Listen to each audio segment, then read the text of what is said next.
Hello, friends. It's Katie back with another episode of my vlog. And of course, it's time for another Cinema Club Sunday Roundup. I stayed good to my word from last week's Cinema Club, and we did, in fact, watch 3 Batman this week. We watched Batman from 1989, Batman Returns from 1992, and Batman Forever from 1995. We stopped short before diving into Batman and Robin, the 4th movie in that series, for a couple reasons. One is I remembered it as being terrible. Sean remembered it as being terrible. The whole internet remembered it as being terrible. But also because the first 2 Batman movies are starring Michael Keaton as Batman and directed by Tim Burton, they have a very distinct feeling to them. And once you get to the 3rd movie, even though that one is still produced by Burton, he doesn't have his hands really on it anymore. And that change, along with the change in principal actor from Michael Keaton to Val Kilmer, really makes the 3rd movie not even feel like it's part of the sequence with the first 2. And then, like I said, the 4th one is just awful. So we only watched 3 of them this week. And really what we were focusing on was Batman and Batman Returns. We decided to throw Batman Forever in there also, mainly because the kids really wanted to get a look at Two-Face in his movie. But it really doesn't hold a candle to the first 2. So Batman, 1989, Tim Burton. I don't know if you guys remember when this movie came out, if you're old enough to remember when this movie came out, but it was the summer of Batmania. It was Batman everything, everywhere. There were so many product tie-ins and things you could buy, and it was like the whole country had gone crazy for Batman, and it was before the movie even came out.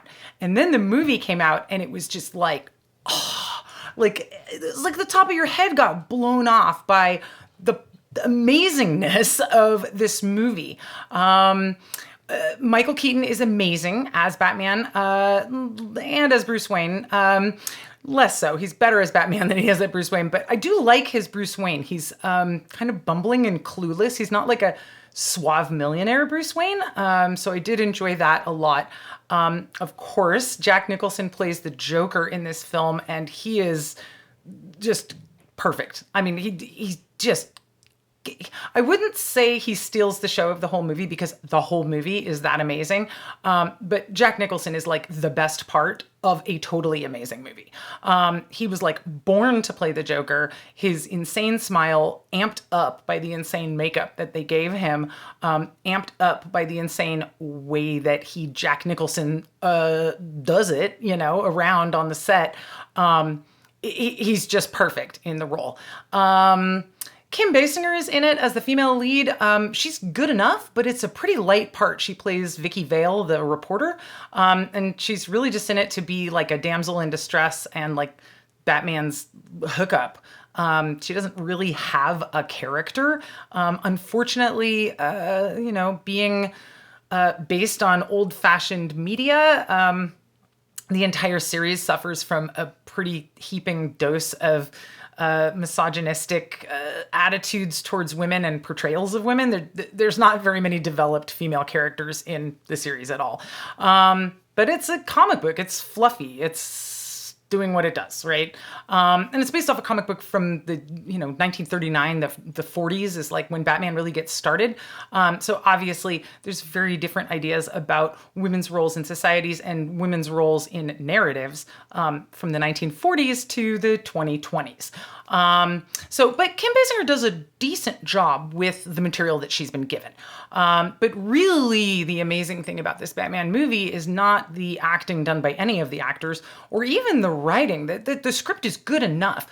But the amazing thing about Batman, and by extension Batman Returns, is the world that is created from the imagination of Tim Burton and the people that he hired and chose to work with on this. It is just this unbelievable spectacle, this fully realized universe of Gotham City. Every exterior shot in both films is just crammed with so much visual information. You almost go into overload of just kind of like, wow, this vision of what Gotham City looks like and feels like and sounds like. Oh my God, the score by Danny Elfman, the songs by Prince. Could this movie get any better? And let's just talk for a second about the Batmobile design from this movie. We've had a lot of Batmobiles throughout history. I gotta say, the 1989 Batmobile absolutely takes the cake. The best Batmobile of all of them. It looks so sick and sleek and intimidating and unbelievable and awesome. And the scene where Batman puts the armor on the Batmobile, he instructs the Batmobile to armor itself automatically, is done with stop motion animation in the first Batman movie, and it looks incredible. They reprised the same scene in the second Batman movie, and it's obvious CGI, and it looks so crappy compared to that amazing sequence of the thing armoring itself in the first movie. You guys know I'm a car guy. I love the 1989 Batmobile. It is incredible. And in keeping with what I just said about the practical effects of the stop motion animation there, that's the other thing that makes this movie incredible, is it is chock full of amazing practical effects. 1989 is the release date, so there's some computer assist stuff, but not much. And unfortunately, as this series of movies goes, as you get into the 90s, computer animation becomes cheaper, becomes more popular, and becomes more and more inserted into the movies, so that by the time you get to the fourth one, which I'm not even reviewing here, it's just over the top, horrible CGI.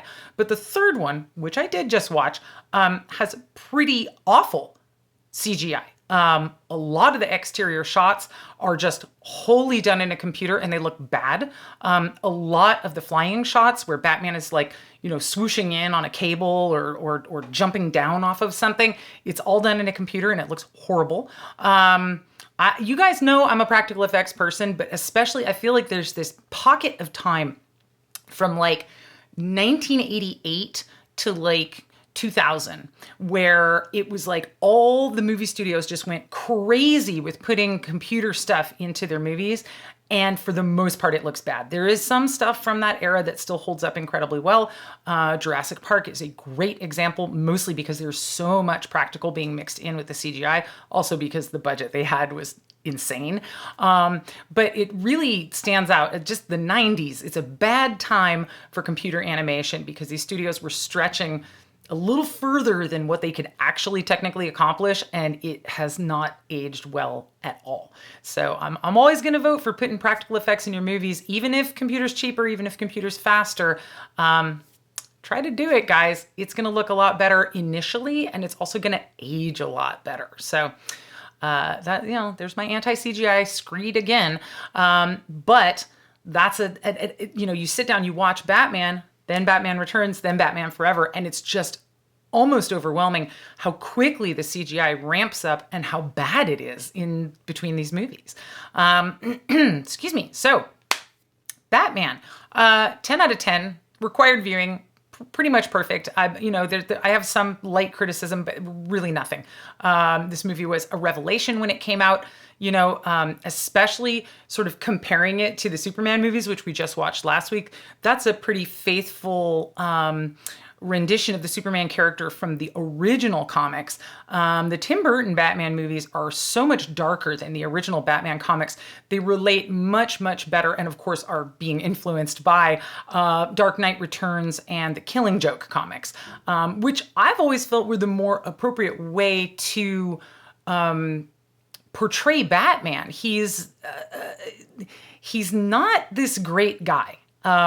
He's a rich guy who decides to start a one-man vigilante campaign against the criminals of Gotham. And, that seems like a good idea because Gotham has some pretty nasty criminals. But when you think about it, he's just this rich guy who's like out there being the law by himself, which is pretty uncool when you think about it. There's no actual due process happening here. And in some versions of Batman, it's like he won't kill anyone and he just turns everybody over to the cops. But in other versions of Batman, he's very violent and there's a lot of collateral damage when he's going after these criminals. So I think, especially now, given the overwhelming police brutality vibe of the last year, it doesn't quite sit right to see, he's high-minded, he's on the side of good, so it's good, but all Bruce Wayne has to do is change his mind a little bit and put all of his gazillions of dollars and bat goodies to use to be a bad guy or go after the wrong person or whatever. So he's not really a great hero. He's also portrayed obviously as this sort of like tortured, split personality character where it's like, is he Bruce Wayne or is he Batman? And can they be resolved into the same thing? So he's definitely a darker hero than most of the other comic book superheroes. He's also notably not super in any way. Unlike every other superhero, all Bruce Wayne has going for him is piles and piles of money, and like he's smart and a good detective. But there's no superpower here.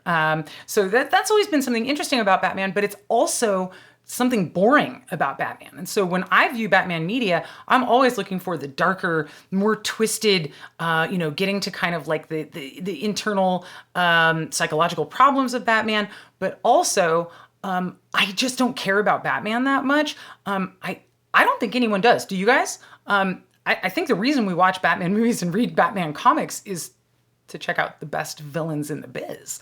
Batman's important because he's the hero of the story and he's the central figure, but ultimately we're watching these movies because we want to see the Joker and we want to see the Penguin and we want to see Catwoman and we want to see Two-Face and we want to see the Riddler, but then it's Jim Carrey being Jim Carrey, so... Okay, we'll get to that one in a second, though. At any rate, I think that the villains are really what makes Batman. And so if you have your villains cast correctly, it's actually more important than having your hero cast correctly.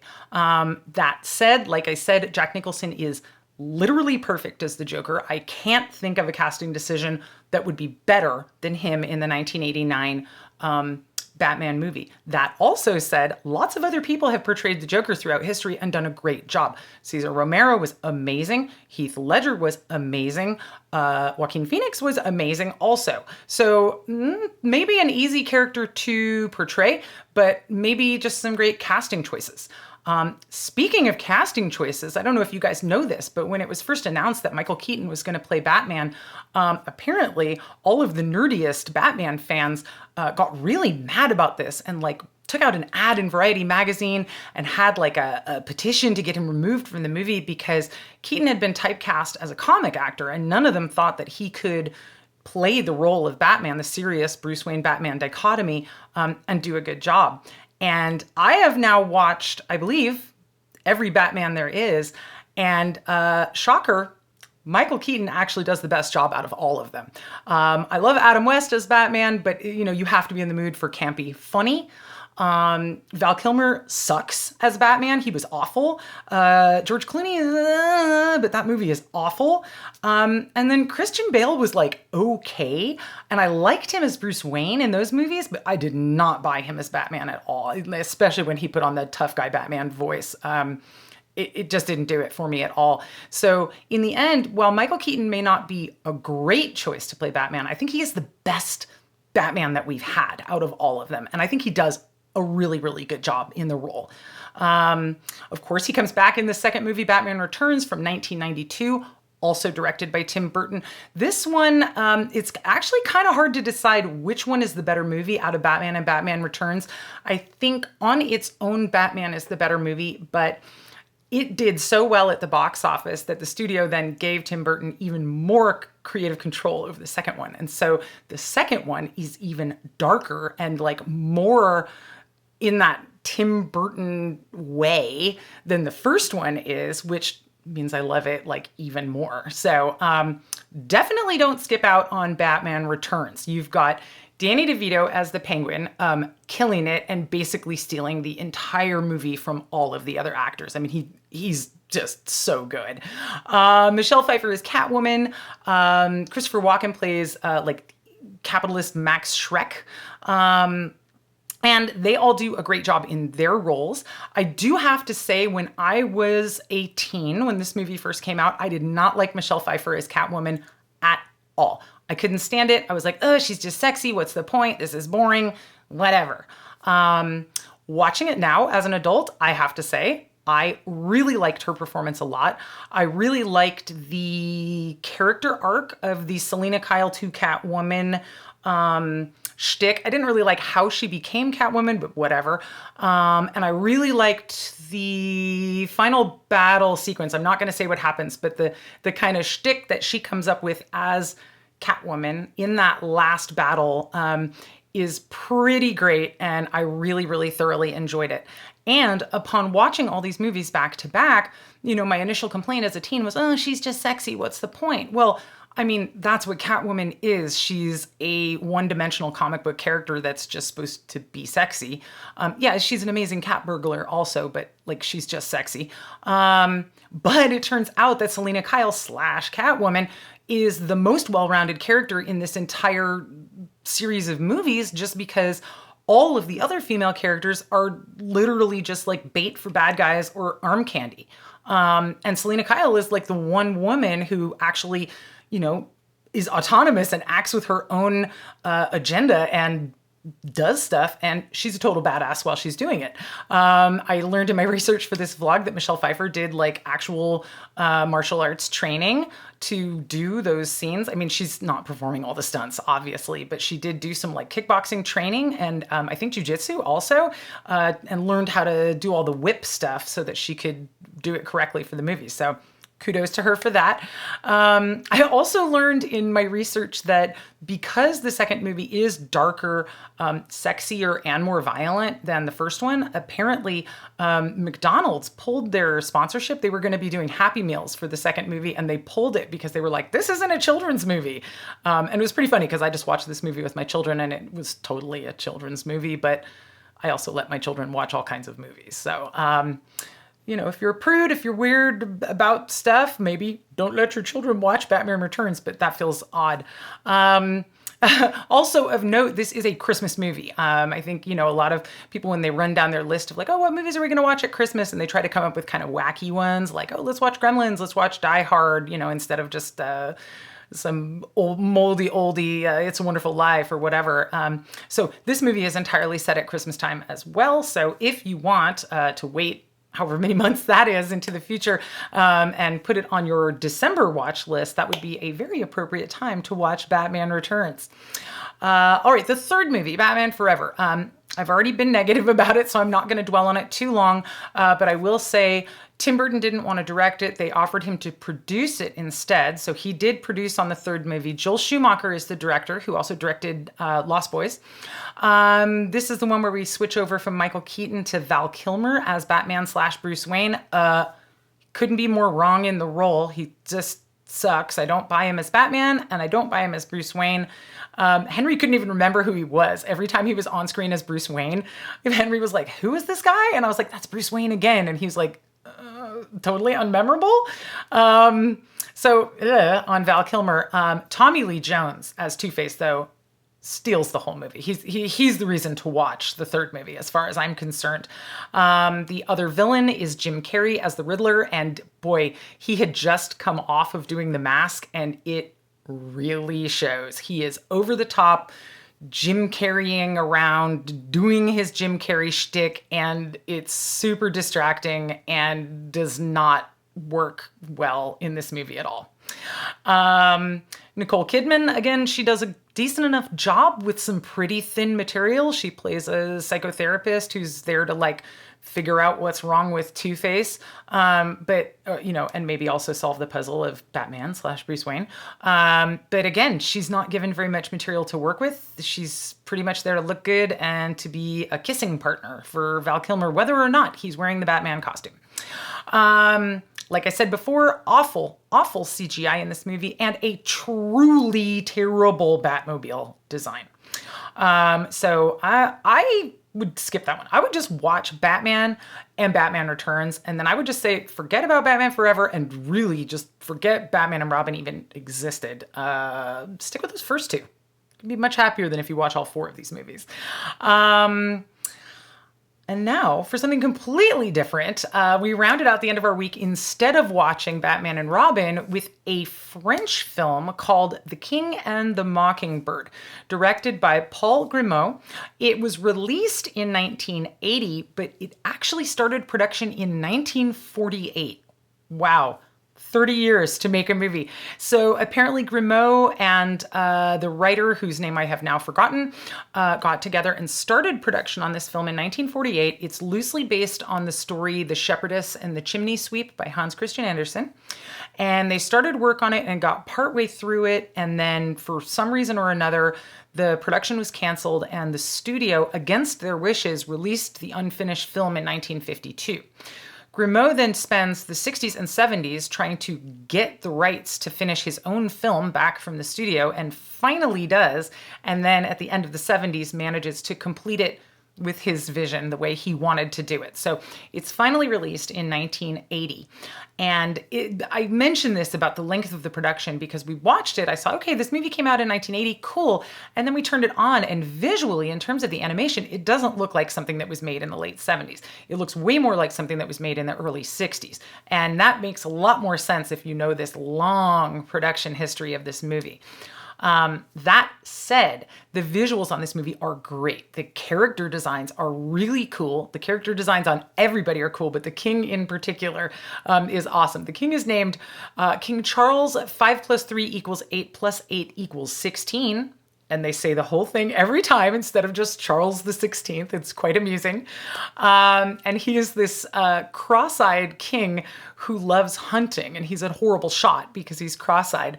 But he does manage to accidentally shoot the wife of the Mockingbird, who's the title character in the movie. And then that bird spends the rest of the movie basically harassing the king and trying to get back at him for killing his wife. Meanwhile, there's a bunch of other plots going on, which include things like paintings coming to life and characters leaving paintings and walking away. A giant robot, which is pretty obviously what the robots in Castle in the Sky by Studio Ghibli are based on. And in fact, Isao Takahata and Hayao Miyazaki of Studio Ghibli have both cited this movie, The King and the Mockingbird, as a major influence on their animation careers. So totally makes sense. That's where they got that giant robot from, is this film.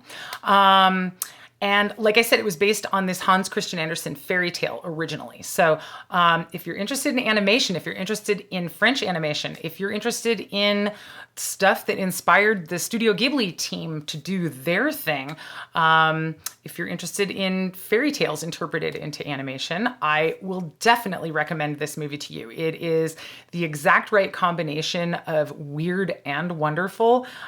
We really, really enjoyed it. It was on Criterion Collection, and I did see that it's leaving the channel at the end of this month. So if you have Criterion, if you're a subscriber, make sure to watch King and the Mockingbird before the end of April. If you're not a Criterion subscriber, well, you should be. And no sponsorship from Criterion here. I just love the channel myself, and I love how much stuff I find on there that I've never heard of. I'm assuming this film is available somewhere else for streaming, but honestly, I've never heard of it or seen it anywhere until I got the notification from Criterion about what was leaving in a couple weeks. So see if you can find The King and the Mockingbird out there. We really loved it, and I think you guys will love it too. So that's it for this week, just 4 movies. We spent a lot of time on our garden this week, so not as much time for watching movies. All right, that is the end. So I would love if you guys would tell me down in the comments what you've been watching, or if you have any recommendations for us for the future. I am not sure what we're going to be watching this week, but Henry was making rumblings about watching Heist, the David Mamet film, which has Gene Hackman and Danny DeVito in it. So it's like Lex Luthor and the Penguin coming back together in another movie. So I'm going to see if I can get him to pick that one for his pick tonight. But ultimately, it's his pick, so we'll see. All right, you guys, thanks so much for watching. I'll be back in a couple more days with another episode of my vlog. Until then, stay safe and take care out there.